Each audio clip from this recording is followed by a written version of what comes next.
how and why? That's my question. We need the community's help in resolving this. Hopefully, we can get to a better place. I want to see action. We've been poring over evidence that we have recovered, and we're not slowing down. More than 48 hours after gunfire erupted at the Bight of Seattle, and a grieving city asking why tonight. Today we got some answers, but many more questions remain. Thanks for joining us here at 11. I'm Preston Phillips, and here are the key developments we learned today. Police Chief Sean Barnes confirms this shooting was gang-related. It likely started as a targeted attack. The chief also says it's possible that there could be more than one suspect that they are still looking for. And police tell us they found 3 guns at the crime scene, one of them described by police as a ghost gun. A ghost gun is an untraceable weapon that lacks a serial number. They are typically homemade and they are illegal. This was the firearm that was recovered from the 15-year-old suspect who was in court yesterday for assault and weapons violations. Police still haven't released a description of that suspect, but they're asking anyone with information about Sunday's shooting to call their tip line at the number there on your screen, 206-233-5000. Tonight, safety is top of mind for people who live in Seattle and visit Seattle Center. Today, the police chief and mayor addressed some of those concerns. Couples Jackie Kent live tonight at Seattle Center with what people are saying. Jackie?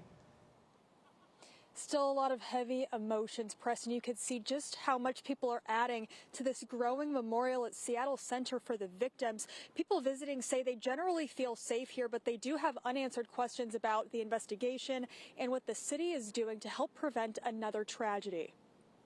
I feel safe coming to the Seattle Center. It would be nice to know what the mayor and the police chief are doing to make sure it stays safe. A common response from WNBA fans who packed into Climate Pledge Arena for the Storm game.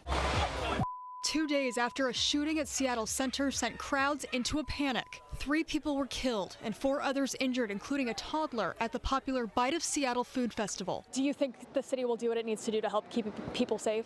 Well, I sure hope so. That's why we elect who we elect. I think that there was some confusion around who should make a statement and when, and I think that, the mayor's office and the police chief and their emergency operations center can all do a better job. At a press conference, KOMO News asked city leaders about unanswered questions in the investigation, including why there were no text alerts sent to the public about an active shooter. That is a valid question, and we're going to be working closely with SPD and with our Office of Emergency Management moving forward to make sure that we're using every possible avenue to get information out to the public in the future. And police stated they are still working to get a physical description of one missing shooter and that there could be more possible suspects. We believe this is linked to gang violence, and we're working to determine the groups involved and what their relationships may be. It is concerning, and you want to take care of everybody, right? What's concerning, the security aspect? Yeah. Diane Louie says after reflecting on the tragedy, she's not letting fear keep her from enjoying the Emerald City. It's just inevitable when you go out with whatever you run into, and kind of just walk by faith. Chief Sean Barnes today says in response to the shooting, SPD will be bolstering its officer presence at events throughout the summer, and they will also be offering support to Seattle Center staff whenever needed. We did see a large officer presence out here today. For now, live at Seattle Center, Jackie Kent, KOMO News. All right, thanks, Jackie. The public aren't the only ones criticizing the response to the shooting. There are calls coming from city leadership to address the ongoing violence. Let's bring in KOMO Steve Solis with what Seattle City Council members are asking the city to consider. So, Preston, we spoke with City Council member Maritza Rivera, and she is calling for national outside experts to come in and help reduce the gun violence. She has a personal connection to gun violence. Her kids were put into lockdown during the deadly shooting at Ingram High School back in 2022, and Rivera herself had to scramble for shelter after another shooting outside the Yesler Community Center earlier this year.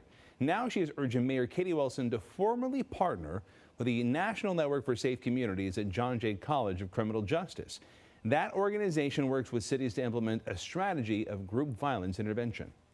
I feel like people offer hopes and prayers, and hopes and prayers are important, but what's more important is action. I want to see action. We need to commit to doing something and doing it now. We can't wait any longer.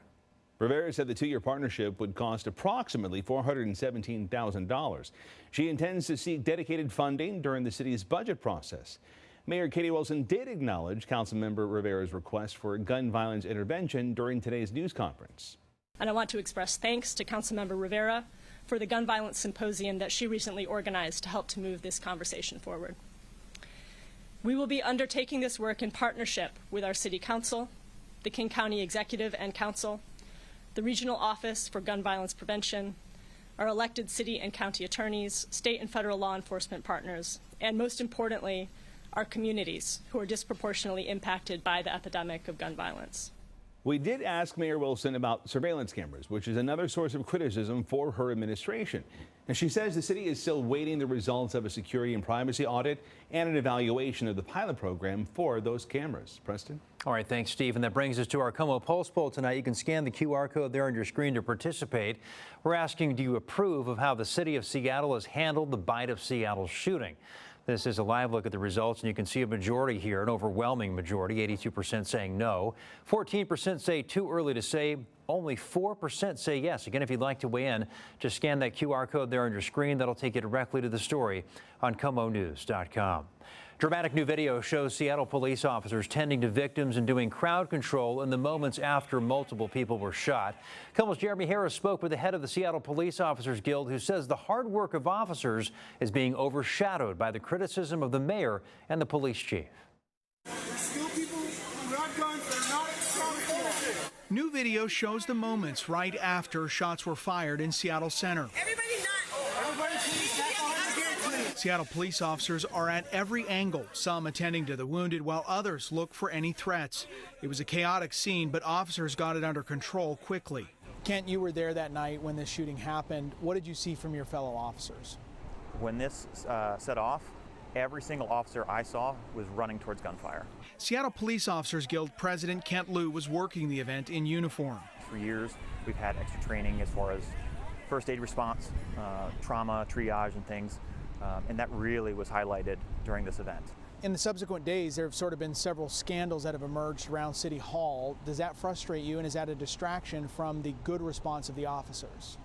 Unfortunately, of course, this has to turn into some scandal, which it doesn't have to be, it shouldn't be. The mayor's staff is catching heat over a slow response on the night of the shooting.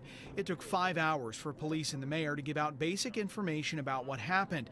After they delayed a press conference repeatedly, a police spokesperson said the delay was so dignitaries could get there. Nobody, we got other dignitaries that want to be here. Well, we have the public that wants an answer about what's going on. To tell the public that we are waiting for dignitaries to give us an answer is absolutely outrageous. We are almost 5 hours into this. I don't understand this waiting for dignitaries, why other information couldn't be put out.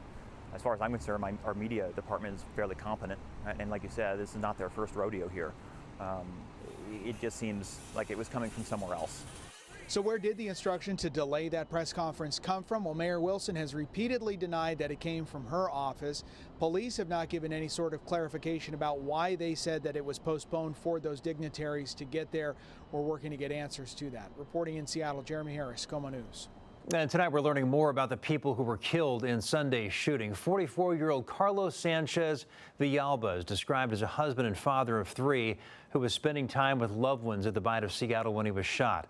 56-year-old Ashley Whitehead was waiting in line for cotton candy with her daughter and future son-in-law when she was shot, surviving just long enough to tell her oldest daughter, "I love you."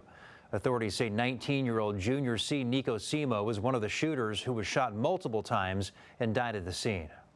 Yeah, I'm affected, like we all are, but I'm really, really sad for the people who perished, and even the 15-year-old who's in custody. How and why? That's my question.